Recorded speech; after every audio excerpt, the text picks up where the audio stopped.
और इस वक्त अरविंद सिंह मेरे साथ जुड़ रहे हैं, जी मीडिया संवाददाता, इसी पर ज्यादा जानकारी के लिए। अरविंद, अभी क्योंकि आदेश आया है तो डिटेल्ड रिपोर्ट जब कोर्ट के आदेश की कॉपी आएगी तभी पता चल पाएगा, लेकिन शुरुआती तौर पर जो बहस हुई होगी उसमें क्या ऐसा आधार रहा, क्या ऐसा पैमाना रहा कि निचली अदालत के फांसी की सजा को हाईकोर्ट ने उम्र कैद में तब्दील किया है? देखिए, अगर हाईकोर्ट में जो दलीलें रखी गई उनकी अगर हम बात करें धर्मराज, तो जो पब्लिक प्रोसिक्यूटर थे इस मामले में, उनका साफ तौर पर यह कहना था कि निचली अदालत का आदेश बिल्कुल सही है और इस मामले में अहम सबूत और गवाहियां हुई हैं जो कि आरिज खान की इस मामले में जो दोष है उसको साबित करती हैं। और ये भी कहना था पुलिस का कि ये एक ऐसा अपराध है जो कि सामान्य अपराध बिल्कुल नहीं कहा जा सकता, ये एक पुलिसकर्मी के मर्डर का केस है जो कि अपनी जिम्मेदारी को निभा रहे थे और इस लिहाज से रेयरेस्ट ऑफ रेयर की कैटेगरी में आता है और ऐसे में इसको फांसी की सजा दी जानी चाहिए। इससे पहले जब निचली अदालत का आदेश था, जैसा कि आप जिक्र भी कर रहे थे कि निचली अदालत ने फांसी की सजा बरकरार रखी थी और निचली अदालत ने भी इसे रेयरेस्ट ऑफ रेयर की कैटेगरी में माना था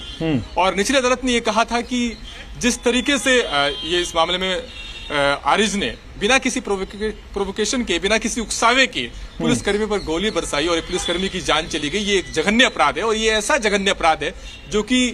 एक सामान्य अपराध नहीं कहा जा सकता। ये एक न केवल समाज के लिए खतरा है ऐसा आतंकी, बल्कि वो देश के लिए भी बड़ा खतरा है और उसने जीने का अधिकार खो दिया है, लिहाजा सजा में कोई रियायत हो नहीं सकती।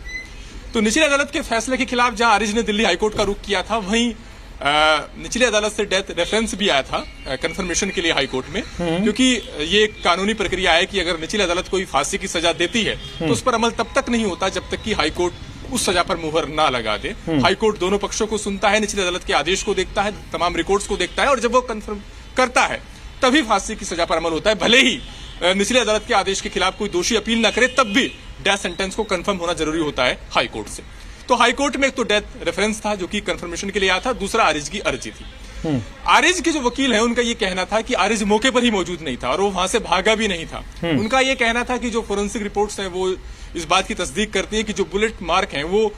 आतंकियों की तरफ है, यानी पुलिस ने आतंकियों पर गोली चलाई, आतंकियों की तरफ से पुलिस पर गोली नहीं चली, ये आरिज खान के वकील का कहना था। यानी उनका यह कहना था कि उनका मुवक्किल तो बिल्कुल निर्दोष ही है, पुलिस ने एक केस झूठा बनाया है और निचली अदालत के आदेश में खामी है। अब यहाँ पर गौर करने वाली बात यह है धर्मराज की कोर्ट ने सभी धाराओं के तहत जो कन्विक्शन है उसको बरकरार रखा है। तो इसलिए ये तो नहीं कहा जा सकता कि जो इस मामले में दोषी के वकील हैं उनकी दलीलों से कोर्ट सहमत हो गया हो, क्योंकि जो कन्विक्शन है, जो दोष सिद्धि है, जो आरिज का गुनाह है सभी धाराओं के तहत, उसको हाईकोर्ट ने बरकरार रखा है, सिर्फ फांसी की सजा को उम्र कैद में बदला है। इसका मतलब ये है कि हाईकोर्ट ने इसे अपने आप में रेयरेस्ट ऑफ रेयर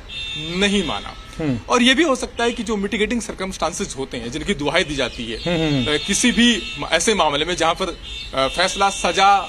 फांसी की सजा या दूसरी सजा के बारे में लेना हो, तो वहां पर यह भी देखा जाता है कि आरोपी या दोषी की उम्र कितनी है, उसके सुधार की गुंजाइश है या नहीं। ये सारी चीजें मिटिगेटिंग सर्कमस्टांसेस के अंदर आती हैं। हालांकि जैसा आपने भी जिक्र किया कि हाईकोर्ट का जब जजमेंट की लिखित आदेश की कॉपी आ जाएगी तभी हम सही तरीके से बता पाएंगे कि इस फैसले का आधार क्या है। लेकिन पहली नजर में एक बात तो लगती है कि रेयरेस्ट ऑफ रेयर नहीं माना हाईकोर्ट ने और शायद जो मिटिगेटिंग सर्कमस्टांसेस होते हैं उनको कोर्ट ने तवज्जो दी, इसलिए दोष सिद्धि को बरकरार रखते हुए फांसी की सजा को उम्र कैद में बदला है हाईकोर्ट ने। अरविंद, अभी दिल्ली पुलिस का जो पक्ष रख रहे थे उनके बयान हमने सुना, उनकी बातों से लग रहा है कि दिल्ली पुलिस इस मामले को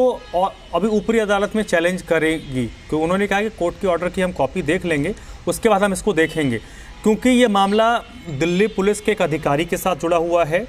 विवाद इसमें कई सारे जुड़े रहे, लेकिन उसमें एक और चीज़ है जो आपने भी एड ऑन किया, आपने उसको मार्क किया है कि जो धाराएं लगाई गई हैं उसके साथ हाईकोर्ट ने कुछ नहीं किया है, बस उन्होंने जो सज़ा के तरीके हैं उसमें बदलाव कर दिया है। तो इसकी पूरी गुंजाइश लगती है कि इसको ऊपरी अदालत यानी सुप्रीम कोर्ट में दिल्ली पुलिस की तरफ से चैलेंज किया जाएगा। हाँ, हालांकि सरकारी वकील ने यह कहा है कि वो हाईकोर्ट के आदेश की कॉपी का इंतजार करेंगे और उसको देखकर यह तय करेंगे कि क्या इस फैसले के खिलाफ सुप्रीम कोर्ट में अपील दायर की जाए या नहीं की जाए। लेकिन संभावना इस बात की है कि इस फैसले को पुलिस सुप्रीम कोर्ट में भी चुनौती दे सकती है। और आप समझ सकते हैं कि एक पुलिस अधिकारी के इनकाउंटर का के दौरान हुई हत्या का ये मामला है और खुद मैंने इस केस को कवर किया है। मैं वहां पर भी पहुंचा था जब ये बटला हाउस इनकाउंटर हुआ था और मैंने वो भी देखा था कि जब होली फैमिली हॉस्पिटल में पहुंचे थे